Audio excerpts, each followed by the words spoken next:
Hello दोस्तों, नमस्कार। हमारे YouTube channel air study IQ में आपका स्वागत है।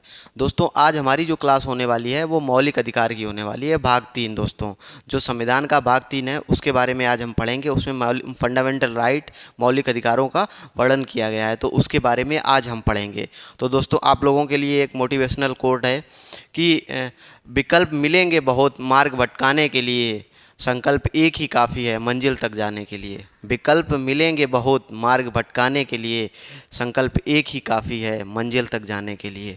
ठीक है दोस्तों, आइए आज की क्लास स्टार्ट करते हैं। और जिन लोगों ने सेशन को शेयर नहीं किया वो शेयर कर दें और चैनल को सब्सक्राइब कर लें दोस्तों। ठीक है, आज की क्लास स्टार्ट करते हैं। दोस्तों, जो फंडामेंटल राइट हैं, मौलिक अधिकार हैं, उनका वर्णन संविधान के भाग 3 में किया गया है। संविधान के भाग 3 में इनका वर्णन किया गया है।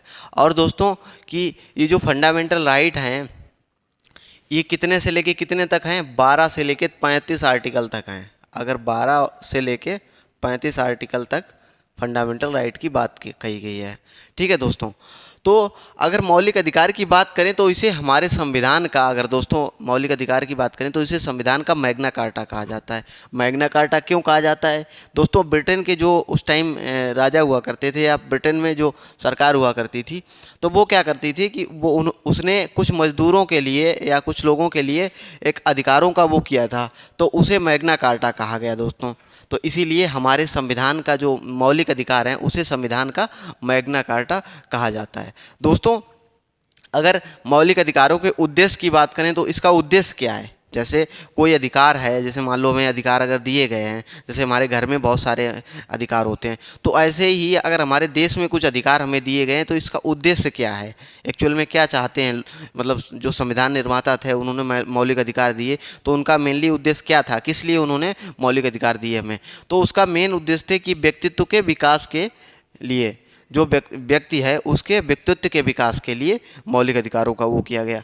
और सरकार की शक्तियों को परिसीमित करने के लिए, मान लो अगर हमें मौलिक अधिकार नहीं मिले हो तो सरकार जो चाहती वो करती, ना तो चुनाव होते, ना लोकतांत्रिक गणराज्य व्यवस्था होती अपने देश में, तो सरकार जो चाहती वो करती। जैसे मान लो कोरिया में यही सिस्टम चल रहा है, तो उस तरह से दिक्कतें आती। तो मौलिक अधिकार की वजह से सरकार की जो शक्तियाँ हैं उनको सीमित करना, ठीक है।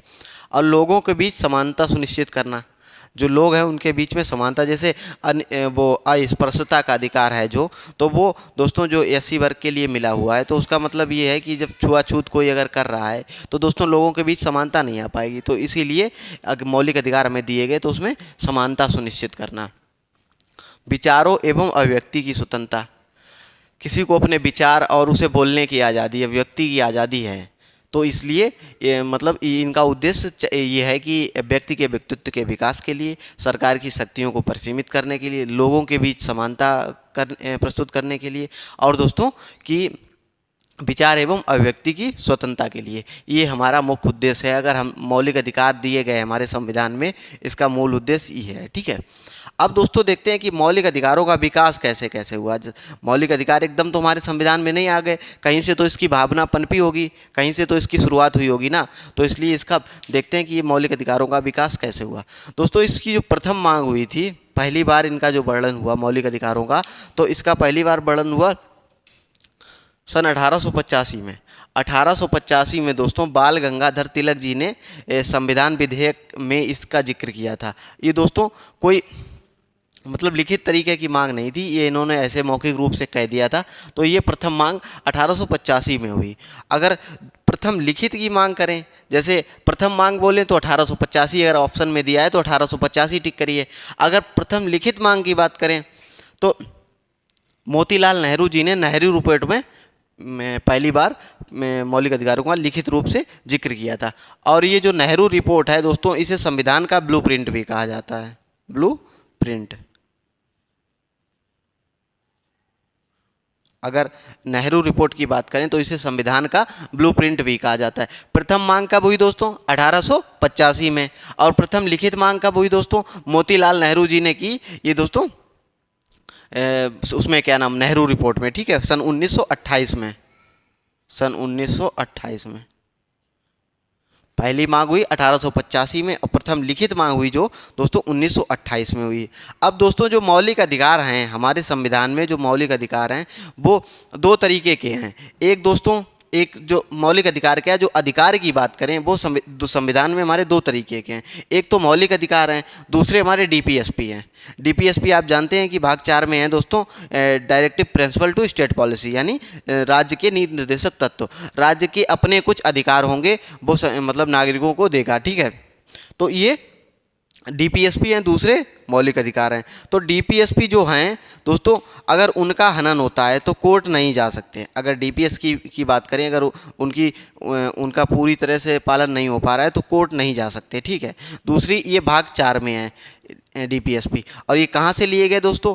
आयरलैंड से लिए गए, ठीक है। और अगर बात करें दोस्तों मौलिक अधिकारों की, इसके लिए कोर्ट जा सकते हैं, ठीक है। और ये संविधान के भाग 3 में दिए गए हैं। संविधान का जो भाग 3 है उसमें दिए गए, और ये यूएसए से लिए गए। एक बात देख लो, अधिकार दो प्रकार के हैं। अधिकार जो हैं हमारे संविधान में दो प्रकार के हैं। पहले मौलिक अधिकार हैं, दूसरे डीपीएसपी हैं। डीपीएसपी संविधान के भाग 4 में है, ये आयरलैंड से लिए गए।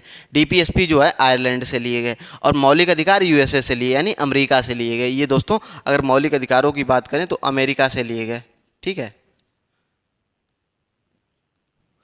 तो ये डीपीएसपी और फंडामेंटल राइट, तो दो तरीके के अधिकार हमारे संविधान में दिए गए हैं। अब देखते हैं कि हमारा जो अनुच्छेद 12 है, जैसे हमने आप लोगों को बताया 12 से लेके 35 तक अधिकारों का जिक्र किया गया है, ठीक है। तो जो अनुच्छेद 12 है उसमें राज्य की परिभाषा दी गई है। भाई जब किसी के अधिकार होंगे तो उसका अधिकार पूरा कौन करेगा? राज्य। राज्य का मतलब दोस्तों किसी स्टेट या प्रदेश से नहीं है, ठीक है, प्रांत से नहीं है। ये राज्य का मतलब है सरकार से, संसद से, राज्य सरकार से, या जितनी भी लीगल बॉडीज हैं या कोई सरकारी प्राधिकरण है, बहुत सारे प्राधिकरण हैं, तो वो क्या नाम राज्य की परिभाषा में आते हैं, ठीक है। तो उनका दायित्व है अधिकारों को पूरा करना। अब दोस्तों अनुच्छेद जो 13 है, अनुच्छेद 13 में क्या है? अगर अनुच्छेद 13 की बात करें, 13 में क्या है दोस्तों कि इसमें कहा गया है मौलिक अधिकारों से असंगत विधियों का निरस्त होना। जो मौलिक अधिकारों से असंगत विधियाँ हैं उनका निरस्त होना, ठीक है। और निरस्त होना कैसे? जैसे मान लो प्रेसिडेंट है या गवर्नर है, राज्यपाल है, तो ये कुछ अध्यादेश जारी कर देते हैं, ठीक है, कोई विधि जारी बना देते हैं, कोई मतलब कोई नोट निकाल देते हैं, प्रेस नोट निकाल देते हैं, तो उसका जो है असंगत अगर है मौलिक अधिकारों से तो वो निरस्त हो जाएगी, वो लागू नहीं होगी। अनुच्छेद 13 में ये बात कहेगी। अब दोस्तों देखते हैं कि फंडामेंटल राइट और लीगल राइट, इन दोनों में क्या अंतर है। फंडामेंटल राइट यानी मौलिक अधिकार, लीगल राइट यानी दोस्तों विधिक अधिकार। तो इस दोनों में अंतर क्या है? अभी हमने देखे कि अधिकार दो प्रकार के होते हैं, अब इसमें देख रहे हैं मौलिक अधिकार और विधिक अधिकार, इन दोनों में क्या अंतर है दोस्तों अगर फंडामेंटल राइट की बात करें तो दोस्तों ये फंडामेंटल राइट क्या करता है कि संविधान इसकी गारंटी देता है। फंडामेंटल राइट की संविधान गारंटी देता है, ठीक है, और इसकी सामान्य कानून के द्वारा इसकी हमें वो मिलती है, ठीक है। अब दूसरा अंतर क्या है इसमें दोस्तों? इससे संविधान संशोधन, अगर इसका हनन होता है या कोई इसमें दिक्कत होती है तो इसमें अगर संविधान संशोधन करना होगा, अगर इसे हमें चेंज करना है तो संविधान संशोधन करना होगा। दूसरी, अगर इसे साधारण कानून के द्वारा चेंज किया जा सकता है, कोई संविधान संशोधन की ज़रूरत नहीं है। तीसरी चीज़ क्या है? अगर इसके ये वंचित होते हैं मौलिक अधिकार तो सुप्रीम कोर्ट जा सकते हैं, और इसमें पूरी प्रक्रिया से गुजरना होगा। पहले इसमें क्या नाम जिला न्यायालय में जाना पड़ेगा, फिर हाई कोर्ट जाना पड़ेगा, फिर सुप्रीम कोर्ट। अब एक बार देख लीजिए दोबारा से, अगर समझ में नहीं आया तो दोबारा से देख लीजिए। देखो, फंडामेंटल राइट की गारंटी जो है हमारा संविधान देता है। दूसरी चीज़, विधिक अधिकार सामान्य कानून के द्वारा इनका वो होता है। दूसरा इसमें क्या है कि इसके अगर संविधान में अगर मौलिक अधिकारों का परिवर्तन करना है तो इस संविधान में संशोधन करना होगा, लेकिन विधिक अधिकारों के लिए साधारण कानून के द्वारा हो सकता है। और क्या नाम इसके वंचित होने पे सुप्रीम कोर्ट जाना, मतलब डायरेक्ट जा सकते हैं। फंडामेंटल राइट के वंचित होने से डायरेक्ट सुप्रीम कोर्ट जा सकते हैं, और लीगल राइट के वंचित होने से पूरी प्रक्रिया से गुजरना होगा। तो इस प्रकार से है दोस्तों। एक बात देख लीजिए आप कि जो फंडामेंटल राइट हैं इस भाग 3 में दिए गए हैं, और ये आर्टिकल 12 से लेके 35 तक हैं। आर्टिकल 12 से लेके 35 तक हैं, ठीक है। और ये कहाँ से लिए गए हैं? अमेरिका से लिए गए हैं। अगर इसे संविधान का मैग्ना कार्टा कहा जाता है, अगर इसकी बात करें तो संविधान का मैग्ना कार्टा कहा जाता है। इसके कुछ उद्देश्य हैं। उद्देश्य क्या हैं? व्यक्तित्व के विकास के लिए, ठीक है। और दोस्तों क्या नाम, सरकार की शक्तियों को परिसीमित करने के लिए, लोगों के बीच समानता सुनिश्चित करने के लिए, विचारों की अभिव्यक्ति की स्वतंत्रता के लिए।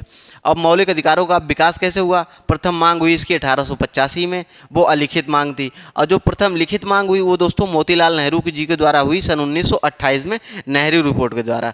नेहरू रिपोर्ट को दोस्तों संविधान का ब्लूप्रिंट भी कहा जाता है।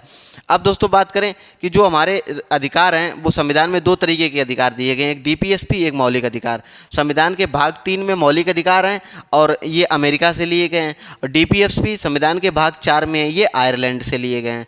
और दोस्तों अब राज्य की बात करें तो राज्य की परिभाषा में क्या क्या आता है? सरकार आती है, संसद आती है, राज्य सरकारें आती हैं, नगर पालिकाएं, पंचायत या लीगल कोई बॉडी, कोई भी लीगल प्राधिकरण, वो क्या नाम इसमें राज्य की परिभाषा में आता है। ये आर्टिकल 12 में राज्य की परिभाषा दी गई। अब आर्टिकल 13 क्या है? मौलिक अधिकारों से असंगत विधियों का निरस्त होना।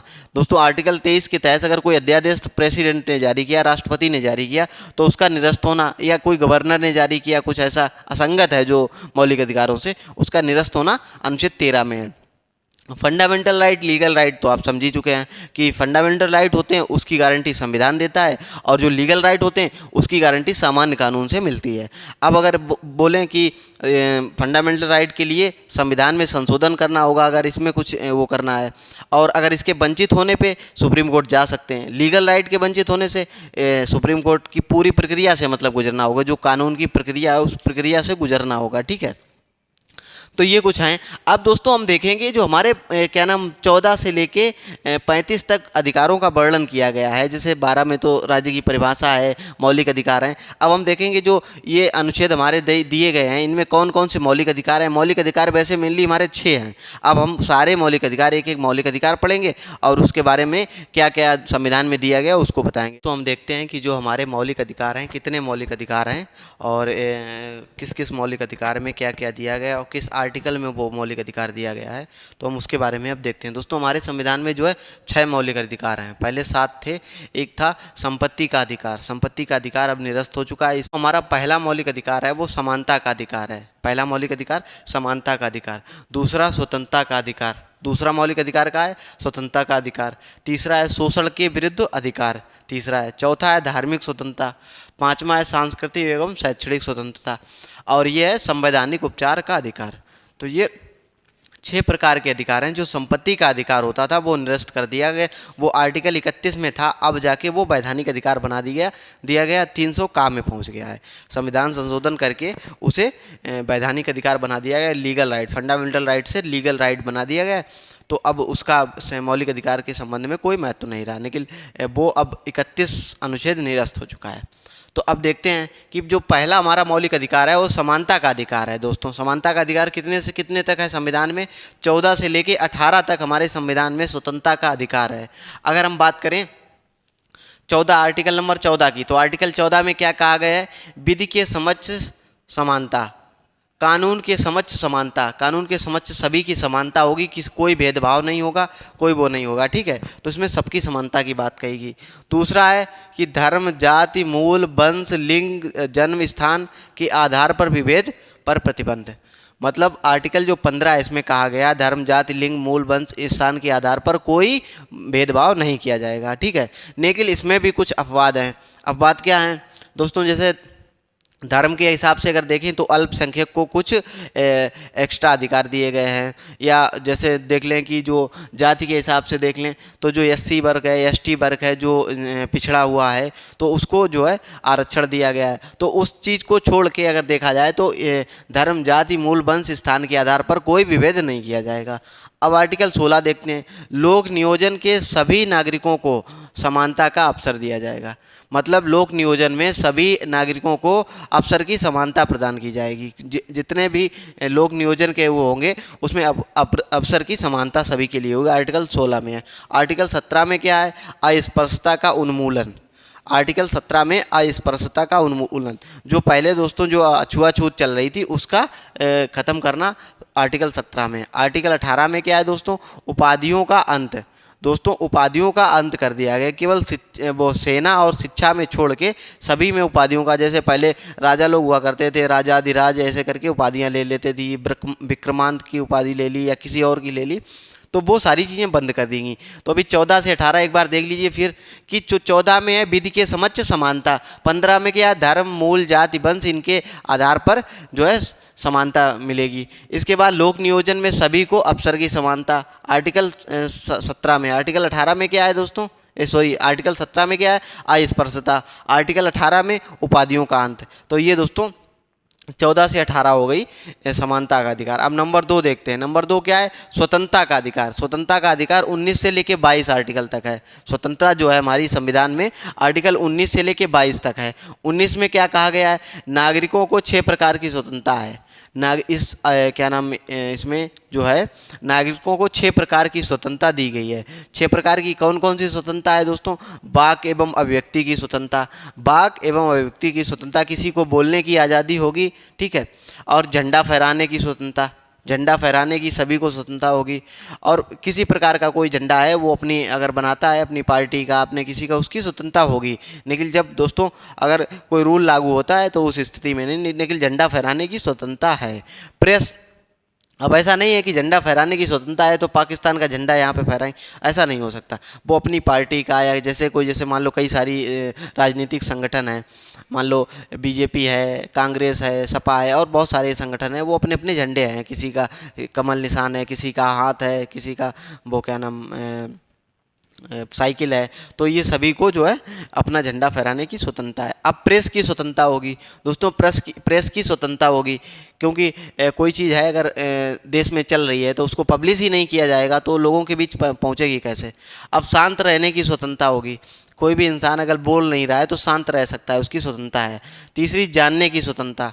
जानने की स्वतंत्रता की अगर बात करें तो उसे कुछ मतलब जानने की स्वतंत्रता हो सकती है, सुप्रीम कोर्ट से पूछ सकता है, हाई कोर्ट से पूछ सकता है। दूसरी जो दोस्तों चीज़ है आरटीआई, राज्य से वो कोई चीज़ भी पूछ सकता है। आरटीआई जो एक्ट आया 2005 में, उसके माध्यम से, आरटीआई एक्ट के माध्यम से कुछ भी पूछ सकता है। ये तो जानने की स्वतंत्रता है। इसके बाद विदेशी यात्रा करने की स्वतंत्रता, कोई कहीं भी जा सकता है। विचार प्रसार करने की स्वतंत्रता। तो ये 5 प्रकार की स्वतंत्रता हमारे आर्टिकल 19 में दी गई नागरिकों को, मतलब 6 प्रकार की, सॉरी दोस्तों 6 प्रकार की ये स्वतंत्रता हमारे आर्टिकल 19 में है कि वाक एवं अभिव्यक्ति की स्वतंत्रता, झंडा फहराने की स्वतंत्रता, झंडा फहराने की, प्रेस स्वतंत्र की आज़ादी होगी, शांत रहने की स्वतंत्रता होगी और जानने की स्वतंत्रता होगी, विदेशी यात्रा करने की स्वतंत्रता और विचारों का प्रसार करने की स्वतंत्रता। ठीक है। अब आर्टिकल 20 देखिए। आर्टिकल 20 में क्या है दोस्तों, अपराधों के लिए दोष सिद्ध के संबंध में संरक्षण। जो कोई अपराध किया है किसी व्यक्ति ने अगर, तो उसको मतलब दोष के सिद्ध होने के संरक्षण में, मतलब दोष सिद्ध होने के संरक्षण में उसे स्वतंत्रता है। क्या स्वतंत्रता है, वो अपना वकील हायर करके वो क्या नाम, किसी कोर्ट में अगर उसका केस है, कोई अपराध उस पर लग गया है या, ठीक है, तो उसकी स्वतंत्रता होगी। क्यों दोस्तों होनी चाहिए, इसका मतलब ये है किसी ने अपराध किया मान लो, ठीक है, और पुलिस ने उसे पकड़ा और सही अपराधी नहीं पकड़ा गया, तो क्या सिस्टम है, तो किसी मतलब बेकसूर इंसान को सजा हो जाएगी। तो इसलिए दोस्तों दोष संबंधी के उसमें संरक्षण है कि इसी वजह से, जैसे मान लो अगर तुम्हारे पास वकील नहीं है तो सरकार वकील करा के देती है, तो इसलिए आर्टिकल 20 में अपराधों के दोष सिद्धि में संरक्षण है। आर्टिकल 21 में क्या है, प्राण एवं दैहिक स्वतंत्रता। प्राण एवं दैहिक स्वतंत्रता का अधिकार है दोस्तों, या संरक्षण है। ठीक है। आर्टिकल 21A में क्या है, शिक्षा का अधिकार। दोस्तों ये बाद में संशोधन करके जोड़ा गया, 6 से 14 वर्ष के बच्चों के लिए जो है शिक्षा का अधिकार। ये दोस्तों उनके माता पिता का कर्तव्य होगा, 6 से 14 वर्ष के लिए शिक्षा का अधिकार। इसके बाद जो सरकार होगी उसके लिए दोस्तों भी स्वतंत्रता का अधिकार होगा। 5 से 12 वर्ष के बच्चों के लिए वो क्या नाम, फंडामेंटल ड्यूटीज़ थी जो जोड़ी गई, और ये दोस्तों फंडामेंटल अधिकार है, फंडामेंटल क्या नाम, राइट है। ठीक है। तो शिक्षा का अधिकार। नंबर 22 में क्या है दोस्तों, गिरफ्तारी एवं निरोध से संरक्षण। अगर कोई इंसान को गिरफ्तार किया गया तो उसे संरक्षण दिया जाएगा। और ये स्वतंत्रता कितनी हो गई दोस्तों, आर्टिकल 21 में नागरिकों को 6 प्रकार की स्वतंत्रताएं हैं। अपराधों की दोष सिद्ध संबंध में संरक्षण आर्टिकल 20 में। आर्टिकल 21 में प्राण एवं दैहिक स्वतंत्रता। आर्टिकल 21A में शिक्षा का अधिकार। आर्टिकल 22 में क्या है दोस्तों, गिरफ्तारी एवं निरोध से संरक्षण। अब देखते हैं अपना तीसरा मौलिक अधिकार, इसमें क्या है, शोषण के विरुद्ध अधिकार। ये 22 और 23 में है। 23 में क्या है, मानव तस्करी एवं बालाश्रम पर रोक। मानव तस्करी एवं बलात्श्रम पर रोक लगेगा, ठीक है। ये मतलब इंसान को बेचा या खरीदा नहीं जा सकता, इस पर रोक होगी, हैं। आर्टिकल 24 में क्या है, बाल श्रम पर प्रतिबंध। दोस्तों किसी बच्चे से काम नहीं कराया जा सकता है, जो अभी क्या नाम वयस्क नहीं हुआ है तो उससे काम नहीं कराया जा सकता है कारखानों जैसी जगहों पे। अब देखते हैं हमारी चौथी स्वतंत्रता क्या है, धार्मिक स्वतंत्रता। ये हमारे 25 से 28 आर्टिकल में दी गई है, 25 से लेके 28। आर्टिकल 25 में क्या है, किसी भी धर्म और उपासना की स्वतंत्रता होगी। किसी भी इंसान को किसी भी धर्म और उसकी उपासना की स्वतंत्रता होगी। आर्टिकल 26 में क्या है, धार्मिक कार्यों के प्रबंधन की स्वतंत्रता होगी। धार्मिक कार्यों के प्रबंधन की स्वतंत्रता होगी। आर्टिकल 26 में दोस्तों क्या है, आर्टिकल 26 में है, आय का जो धार्मिक आय होगी उस पर कर नहीं लगेगा, उस पर कोई टैक्स नहीं लगेगा, ठीक है।